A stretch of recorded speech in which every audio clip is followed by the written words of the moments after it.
Hello guys, welcome to my new video. कैसे हैं आप सब लोग? आई होप आप सब लोग अच्छे हो गए। सॉरी गाइस, मेरे इतने टाइम से वीडियो नहीं आ पा रहा था, टाइम नहीं मिल पा रहा था इसलिए।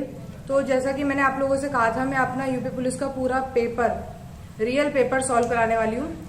तो मैंने जैसा कि हिंदी पूरा सॉल्व करा दिया है, जीके का पोर्शन पूरा सॉल्व करा दिया है। आज इस वीडियो में, जैसा कि आप लोगों ने थंबनेल पर देख लिया होगा, मैं पूरा मैथ्स कंप्लीट कराने वाली हूँ और आपको साथ ही साथ ये भी बताने वाली हूँ कि मैथ्स को आप लोगों को किस तरीके से तैयार करना है। जो बच्चे वीक हैं वो लोग क्या करें, उन लोगों के लिए स्पेशली ये वीडियो है, तो बने रहिए वीडियो में।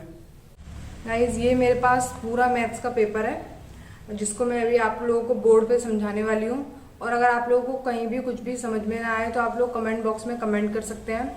और मैं इस तरीके से पहली बार वीडियो बना रही हूँ बोर्ड पे किसी को पढ़ाने का, तो अगर कोई गलती हो जाए तो माफ कर दीजिएगा। तो गाइस, पहला क्वेश्चन आप लोगों को आपकी स्क्रीन पे दिख जाएगा। पहला क्वेश्चन है, 2 कुर्सियां और एक मेज 170 रुपए में खरीदी जा सकती हैं। 5 कुर्सियां और 4 मेजें 530 रुपए में खरीदी जा सकती हैं। तो एक कुर्सी का लागत ज्ञात करना है हम लोगों को। तो 2 कुर्सियां और एक मेज 170 रुपए में खरीदी जा सकती हैं। 5 कुर्सियां और 4 मेजें, मतलब हम टेबल ले रहे हैं इसको, 530 रुपए में खरीदी जा सकती है। तो एक कुर्सी का, एक चेयर का हमें बताना है। तो एक चेयर का क्या होगा? तो इसके बाद अब गाइस इसको इस तरीके से सॉल्व करेंगे हम लोग कि हमें, क्योंकि कुर्सियों का निकालना है तो हम लोग टेबल को बराबर कर लेते हैं। इसमें 4 का मल्टीप्लाई कर दे रहे हैं फर्स्ट इक्वेशन में, ताकि ये दोनों बराबर हो जाए। तो 8c plus 4t 400 7 4 28 4 56 5c plus 4t बराबर 530। तो ये बराबर हो गए ना। अब इनको माइनस कर ले रहे हैं हम लोग एलिमिनेशन मेथड से। तो 8 में से 5 गए, 3 कुर्सियां और 0, 8 में से 3 में 5 बचे और 6 में से 5 गए 1। कुर्सियों की वैल्यू 50। तो ऑप्शन नंबर बी सही होगा इसका। 50, एक कुर्सी की जो लागत ज्ञात है, जो ज्ञात करनी थी वो 50 रुपए है। तो पहला क्वेश्चन ये हो गया। अब दूसरा है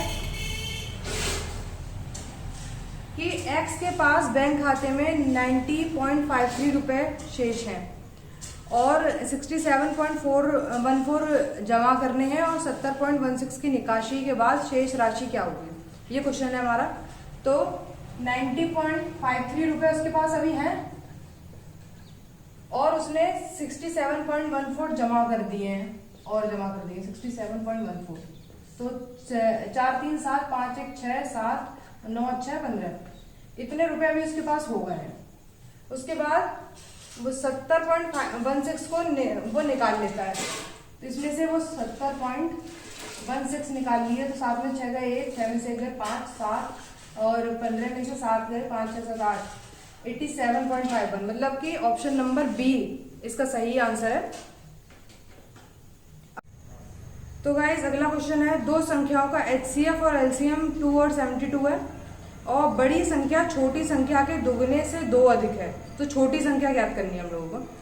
तो HCF कितना है? 2। LCM कितना है? 72। तो जो छोटी संख्या सपोज कर लो x है, तो बड़ी संख्या क्या होगी? बड़ी संख्या क्या होगी? छोटी संख्या के दुगने से 2 अधिक। इसके दुगने से 2 अधिक है।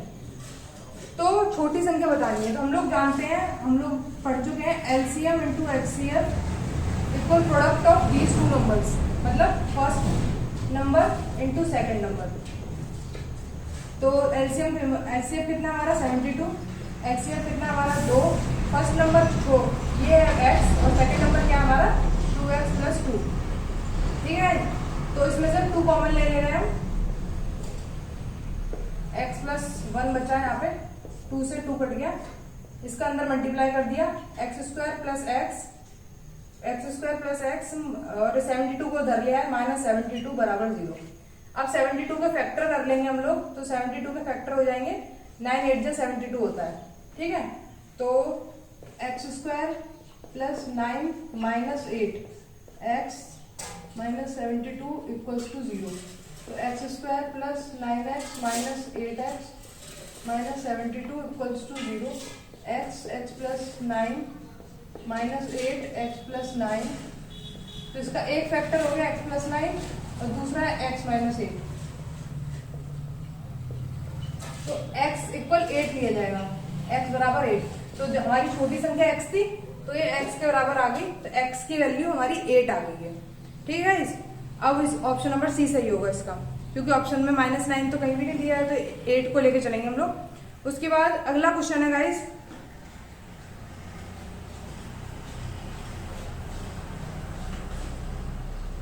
अगला क्वेश्चन है यदि 4/5 रेशियो 12/10 x/6 रेशियो 9/2। तो हम लोगों को इस x की वैल्यू बतानी है कि इस x की वैल्यू क्या होगी। तो x के मान ज्ञात करने के लिए हम लोग ये जानते हैं इन दोनों का प्रोडक्ट के बराबर होता है। तो 4/5 इंटू 9 यहाँ पे x नहीं, यहाँ पे 2 है, 9/2 बराबर होता है 12/10 इंटू x/6। तो काटना पीटना है, 5 2 जा 10, ये इससे कट गया, और 4 3 जा 12, 3 से कट गया, 3 3 जा 9, तो ये इसके पास चला गया, x की वैल्यू 18 है। तो ऑप्शन नंबर डी हमारा सही होगा।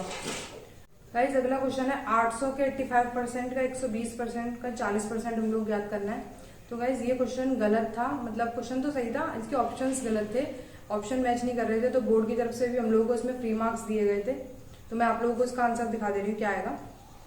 तो क्वेश्चन नंबर है 43। ठीक है, 800 के 85% का 120% का 40% हम लोग को ज्ञात करना है। तो ये 2 0 से 2 0 गए, इन 2 0 से 2 0 गए। अब 12 4 जा 48 इंटू 85 इंटू 8, 5 8 जा 40 और 8 8 जा 64 68, 5 8 जा 48 जा 64 68 सही है, अपॉन 100। इस 0 से 0 गया, अब 68 इंटू 48 करने में 8 8 जा 64, 6 8 जा 48, 48 और 6 54 और 8 4 जा 32, 6 4 24, 25 26 27, 4 4 5 6, 7 5 12, 3 2 6 4 अपॉन 10, मतलब 326.4 हम लोगों का आंसर था इसका। और इनमें से कोई भी ऑप्शन 320 दिया हुआ है लेकिन 326 नहीं दिया हुआ है, तो ये क्वेश्चन हमारा गलत था। तो अगला क्वेश्चन है गाइस, यदि एक वस्तु को 300 रुपये में खरीदी गई, 44 है, 300 रुपये में खरीदी गई, इसको सीपी जो किसी ने खरीदा होगा 300 रुपये में, उसके बाद उसे 50 रुपये उसने मरम्मत के लिए कर दिए। तो 50 रुपये का मरम्मत मतलब 350 रुपये उसके टोटल खर्च हुए होंगे। उसके बाद उसे अंकित मूल्य पर 20% लाभ पर, मतलब मार्क प्राइस पर उसे 20% लाभ पर बेचा जाना चाहिए, जो कि लागत मूल्य का 10% है। तो लागत मूल्य का 10% पहले निकाल लो, इसका 10% कितना है 35 रुपए। तो 350 में 35 जोड़ दो, तो 5 5 6 7 8, 5 और 5 6 7 8 और 3 385, ये हमारा मार्क्ड प्राइस, जो हमने उस जो वस्तु पर जो मार्क प्राइस है वो हमारा कितना हो गया 385। तो अंकित मूल्य, मतलब अंकित मूल्य का 20% लाभ पर बेचना है, और इसके हमें 20% लाभ पर बेचना है। तो 385 के 20% लाभ पर मतलब 120/100, 1 0 से 0 गया। उसके बाद 385 इंटू 12 कितना आएगा, 5 2 10, 8 2 16 17, 6 2 6 7 और 385, 7 5 12, 8 8 16, 4620 अपॉन 10, तो इससे चला गया 462। ऑप्शन नंबर सी इसका सही होगा। अगला क्वेश्चन है गाइस, लागू होने वाली कुल प्रतिशत छूट क्या है जब 20% और 10% के दो लगातार छूट लागू की जाती है। तो इसके दो मेथड है करने के, मैं आप लोगों को दोनों मेथड दिखा दे रही हूँ जो आप लोगों को अच्छा लगे। तो छूट वाले क्वेश्चन है, तो दो छूट दी गई है हमें, तो हम लोग एक फॉर्मूला होता है छूट का, a + b - ab × अपॉन 100। ये क्वेश्चन है, तो 20% और 10% की छूट दी गई है, तो 20 + 10 - 20 × 10 अपॉन 100। 2 0 से 2 0 गए, तो 20 और 10 30 - 2 = 28। 28 ऑप्शन 28% इसका आंसर ऑप्शन नंबर बी सही है। और दूसरा तरीका इसको यार रेशियो मेथड से कर लो। रेशियो मेथड से क्या है, और जैसे 20% का मतलब होता है 1/5, मतलब कोई चीज 5 की थी तो छूट मतलब 4 पे बेची जा रही है। अब उसके बाद 10% का मतलब होता है 1/10, तो कोई चीज 10 रुपए की थी तो उसको कितने में बेचा जा रहा है, 9 रुपए में। ठीक है, तो 10 5 से 50, 9 4 जा 36, 50 रुपए की चीज को 36 रुपए में बेचा जा रहा है। तो अंतर कितने का, 14 का। किस पर, इस पर जो हमारा सीपी होता है इसको लिया जाता है 50 पर इंटू 100, तो 52 जा 40 × 2 जा 28, तो 28 इसका 28%। ऐसे भी तो आप लोगों को जो मेथड सही लगे आप लोग उससे कर सकते हैं। अगला क्वेश्चन है, ब्याज दर ज्ञात करें जब 1000 रुपए के मूलधन पर 5 वर्ष की अवधि में साधारण ब्याज 440 प्राप्त होता है। तो गाइस इसका ये है कि हमें 5 साल में 440 रुपए साधारण ब्याज प्राप्त होता है। तो साधारण ब्याज की खासियत होती है तो हर साल हमें सेम मिलता है। तो 5 साल में हमें 440 रुपए मिल रहा है, तो एक साल का ब्याज कितना हो गया, 5 × 40, 5 × 40 और 4 5 × 40, 88 रुपए हमारा एक साल का सिंपल इंटरेस्ट होगा।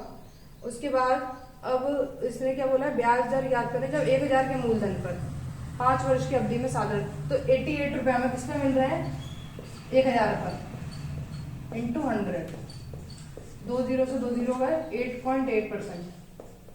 ऑप्शन नंबर सी इसका सही होगा। 8.8% का हमें जो है हमारी जो दर है, रेट है।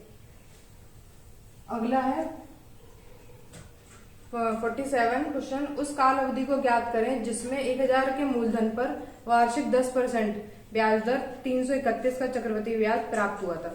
तो गाइस इसका मैं शॉर्टकट मेथड आपको दिखा दे रही हूँ, उसके बाद लॉन्ग मेथड बता दे रही हूँ कि ये कैसे आएगा मेथड। तो 47 जो है कि इस क्वेश्चन को ऐसे करते हैं, जैसे 1000 है, 1000 से कितना हो रहा है, 1331, तो ये देखा जाए तो 10 का क्यूब है, ये 11 का क्यूब है। तो जो ये होती है ना पावर, यही हमारे नंबर ऑफ ईयर, जैसे कितने टाइम के लिए, तो ये n की वैल्यू 3, मतलब कि जो हमारा टाइम होगा वो 3 साल हो जाएगा। ये इसका आंसर है। तो और इसको जो है आया कैसे, अगर हम लोग ये जानते हैं कंपाउंड इंटरेस्ट बराबर होता है, जो अमाउंट होती है प्रिंसिपल माइनस प्रिंसिपल 1 + r/100 की पावर n, ये हमारा जो टाइम होता है। ठीक है, तो अब हमारा कंपाउंड इंटरेस्ट कितना है, ब्याज दर 331 है हमारा।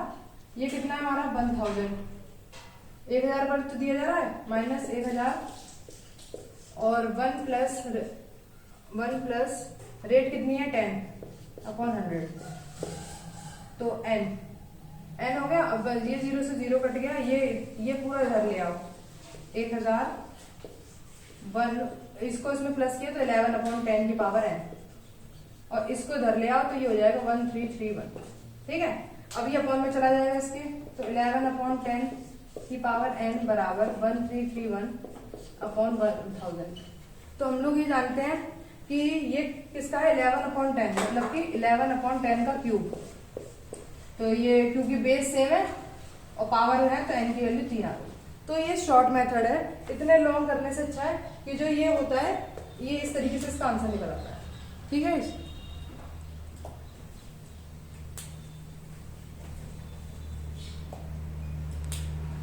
अगला क्वेश्चन है, 3 साझेदार हैं ए बी और सी, उनका अनुपात है 4 5 6 के अनुपात में लाभ कमाते हैं।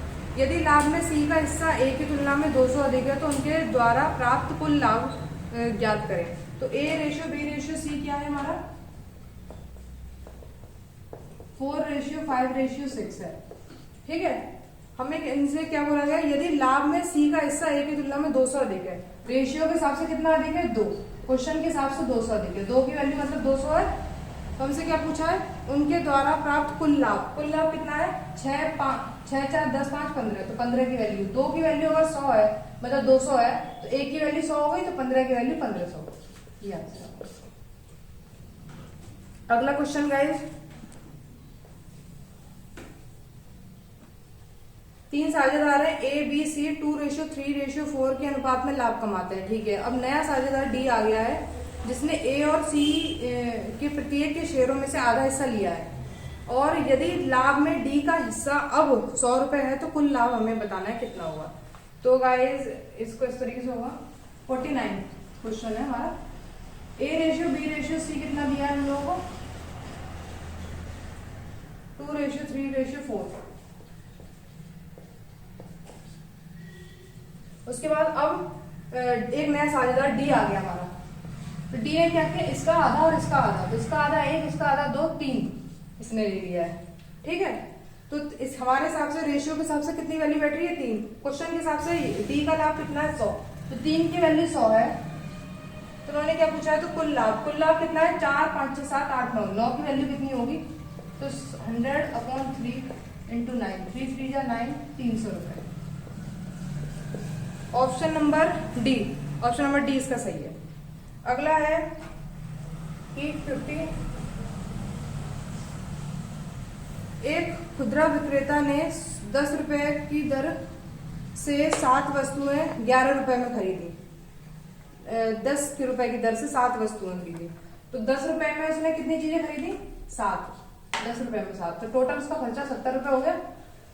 अगले में उसने 11 रुपए में 9 चीजें खरीदी, तो 11 9 जा 99, इधर उसका 99 रुपए का हो गए। 15 की दर से उसने कितनी चीजें खरीदी 14, तो 15 × 14, 15 4 60, 15 50 0 6 5 11 2, 210 रुपए, ठीक है। तो इसका इतना टोटल खर्चा इसका इतना हो गया 70, 99 और 210। तो प्रति वस्तु बिक्री मूल्य ज्ञात करें यदि माना जाए कि औसत लागत मूल्य पर 20% लाभ होना चाहिए।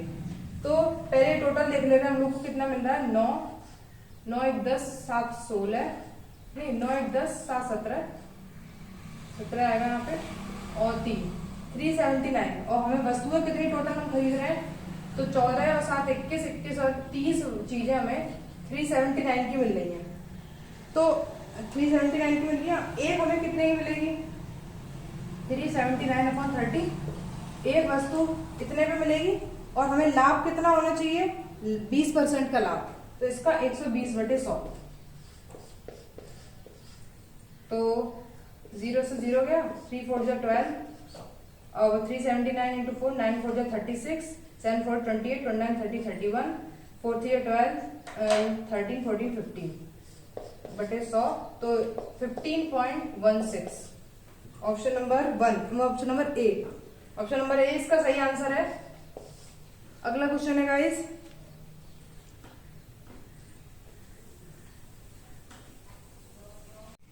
अगला क्वेश्चन है 51 नंबर गाइस।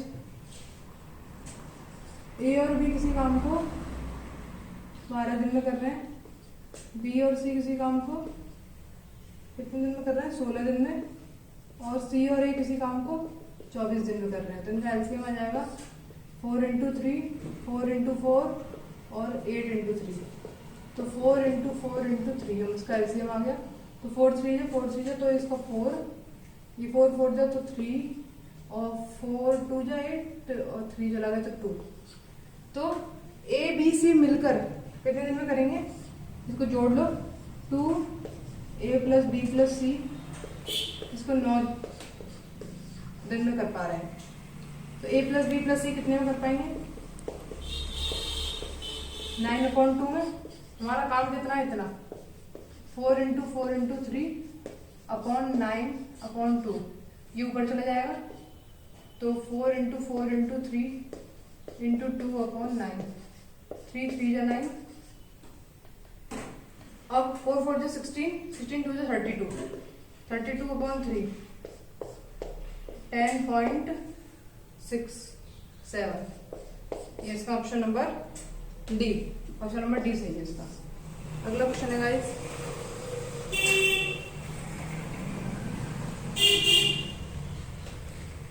एक आदमी 5 घंटे में एक यात्रा पूरी करता है। वह यात्रा के पहले आधे भाग को 21 की स्पीड से और आधे जो बचा हुआ भाग है उसको 24। तो स्पीड डिस्टेंस हमारी सेम है, तो हम लोग एक फॉर्मूला आप लोगों को बता देते हैं। और डिस्टेंस सेम है तो क्या बोलते हैं 52 का एवरेज स्पीड हम लोग निकाल सकते हैं। उसकी एवरेज स्पीड क्या होता है 2 into x into y, where जहाँ पे एक्स और वाई क्या हमारी स्पीड है और एक्स प्लस वाई। तो 2 इंटू पहली स्पीड कितनी है 21 इंटू 24 अपॉन 21 प्लस 24। तो 21 और 24 हमारा कितना हो गया है 4 1 5 2 और 2 4 45 हो गया है। तो इससे हमारा कट जाएगा 3 8 24, 3 1 3 4, 3 5 15 और 3 5 15 और 3 7 21। तो हमारा कितना आ रहा है 2 इंटू 7 इंटू 8 अपॉन 5। अब हमसे क्या कहा गया है इन लोगों ने कि 5 घंटे में यात्रा पूरी तय करता है, तो ये हमें डिस्टेंस बतानी है। तो हम लोग जानते हैं speed equal distance upon time. तो स्पीड कितनी है हमारी 2 इंटू 7 इंटू 8 अपॉन 5। डिस्टेंस हमें निकालनी है, टाइम हमें 5 घंटे दिया है। 5 से 5 गया, 7 2 14 और 14 8 जा 112, 8 4 32 और 8 1 8 9 10 11। तो 112 किलोमीटर हमारा इसका आंसर आएगा। ऑप्शन नंबर ए इसका सही होगा।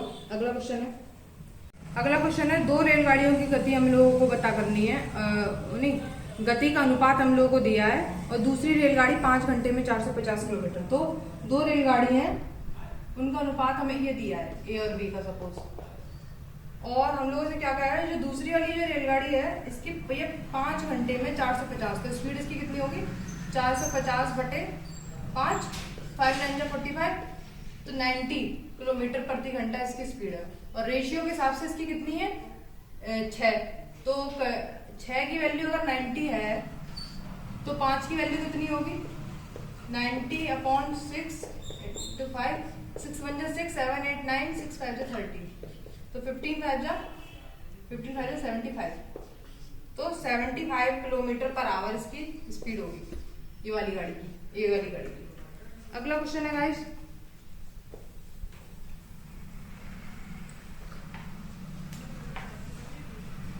एक आयताकार भूखंड की लंबाई इसकी चौड़ाई से तिगुनी है। मतलब लेंथ और ब्रेथ का रेशियो, जैसे हमारा ये रेक्टेंगुलर है तो लेंथ और ब्रेथ जैसे 1:3 है। सपोज ये 1 है तो ये 3 है, इस तरीके से दिया है। और इसका एरिया हम लोगों को 768 दिया है।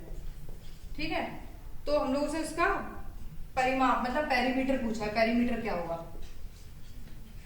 हम लोग जानते हैं, पेरीमीटर क्या होता है 2 इंटू एक्स प्लस वाई। तो एक्स और वाई अगर लेंथ प्लस ब्रेथ, ये भी कह सकते हैं लेंथ प्लस ब्रेथ। तो निकाल ले रहे हैं ए एरिया क्या होगा, एरिया क्या होता है लेंथ इंटू ब्रेथ। तो इसको एक्स मान ले रहे हैं इंटू 3x बराबर 768। तो 3x स्क्वायर बराबर 768। 3 से ये काट दिया, 3 2 6 7, 3 5 15, 16, 3 6 18। ये किसका स्क्वायर होता है 16 का। x की वैल्यू हमारी 16 आ गई। तो ये पहली जो साइड हो जाएगी ये तो हमारी 16 हो जाएगी और ये 16 16 3 जा 48 हो जाएगी। तो पेरीमीटर हमारा कितना आ जाएगा 2 इंटू एल मतलब 16 प्लस 48। तो 8 6 12 13 14 4 5 6 64 इंटू 2 4 2 जा 8 6 2 10 128। हमारा ऑप्शन नंबर सी इसका सही होगा। अगला है गाइस 55। जो 3 अंकों की संख्या ABC है इस तरीके से है और A जो है हमारा 100 पे है, जैसे ये 100 है तो ये B 10वें स्थान पर है और C पहले स्थान पर है।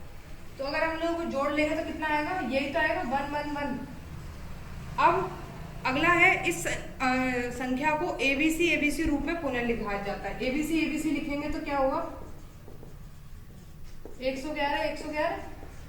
ठीक है, इस रूप में लिखा जाता है। तथा इसे 7 11 और 13 के एलसीएम 7 11 और 13 का एलसीएम क्या होगा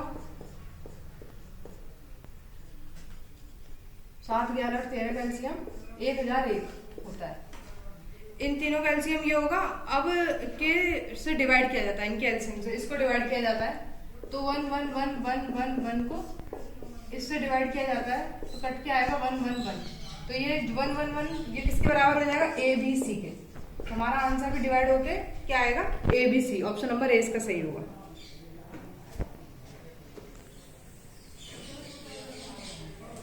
अगला क्वेश्चन है गाइस, 5 अंकों की संख्या है। कौन संख्या है, 56 2 4 7 x 8 को हम किससे डिवाइड कर रहे हैं, 44 से। 44 से डिवाइड होने के लिए 11 से डिवाइड हो और 4 से डिवाइड हो। 11 की डिविजिबिलिटी क्या होती है कि अपोजिट जो अल्टरनेट होते हैं ना उनका ऑड माइनस इवन या तो 0 है या फिर 11 से डिवाइड हो। और 4 की डिविजिबिलिटी क्या होती है, लास्ट के 2 नंबर 4 से डिवाइड हो। तो हम लोग देख लेते हैं कितना है, 7 और 2 9 और 8 17। और 4 में वैसे यहाँ पे ऐसा क्या रखें कि 4 से भी डिवाइड हो जाए और जो है 11 से भी, तो इस जगह 6 रख लेते हैं हम लोग। नहीं 6 नहीं 2 रख लेंगे। तो जैसे क्या होगा, 7 माइनस 4 प्लस 2, 7 माइनस 6 11 आ गया। और अगर हम लोग यहाँ भी रख के देखें 28 डिवाइड होता है 4 से, कितने टाइम, 4 टाइम, वो 7 टाइम डिवाइड हो जाता है। 7 4 28 होता है। तो ऑप्शन नंबर बी 2 इसका सही आंसर है। अगला क्वेश्चन है, यहीं पे कर दे रही हूँ, 57 के 56 के वर्गमूल मतलब स्क्वायर रूट कितना होता है, 16। और 16 का वर्गमूल कितना होता है, 4। इन्होंने क्या कहा है, इन दोनों के वर्गमूल का गुणनफल, मतलब 16 और 4 का गुणनफल का भी स्क्वायर रूट, तो इसका कितना होगा 4, इसका कितना होगा 2, 4 2 8। ऑप्शन नंबर सी इसका सही आंसर होगा। तो गाइज ये पूरा पेपर सॉल्व हो चुका है आप लोगों का। तो आई होप आप लोगों को हर एक क्वेश्चन समझ में आया होगा। और कोई गलती हो गई मुझसे, इस तरीके से पहली बार मैंने वीडियो बनाई है, तो कोई गलती हो गई तो प्लीज मुझे माफ कर दीजिएगा। और अगर कोई भी आपको प्रॉब्लम हो तो प्लीज कमेंट बॉक्स में कमेंट कीजिएगा।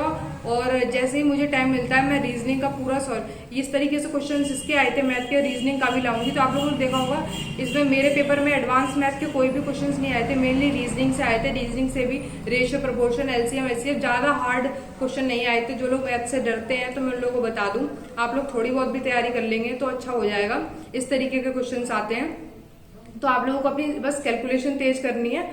और जो है हर एक चैप्टर के बेसिक से लेकर मॉडरेट लेवल तक आप लोग तैयार कर लीजिए, तो इतना ही यूपी पुलिस में आता है, डरने की कोई जरूरत नहीं है। और आई होप गाइज आप लोगों को मेरा वीडियो अच्छा लगा होगा। तो प्लीज गाइज मेरे वीडियो को लाइक कीजिएगा, शेयर कीजिएगा, कमेंट कीजिएगा। और प्लीज मेरे चैनल को अगर आप लोगों ने अभी तक सब्सक्राइब नहीं किया है तो प्लीज प्लीज प्लीज मेरे चैनल को सब्सक्राइब कर दीजिए। और थैंक यू गाइज मुझे इतना सपोर्ट करने के लिए। Bye guys.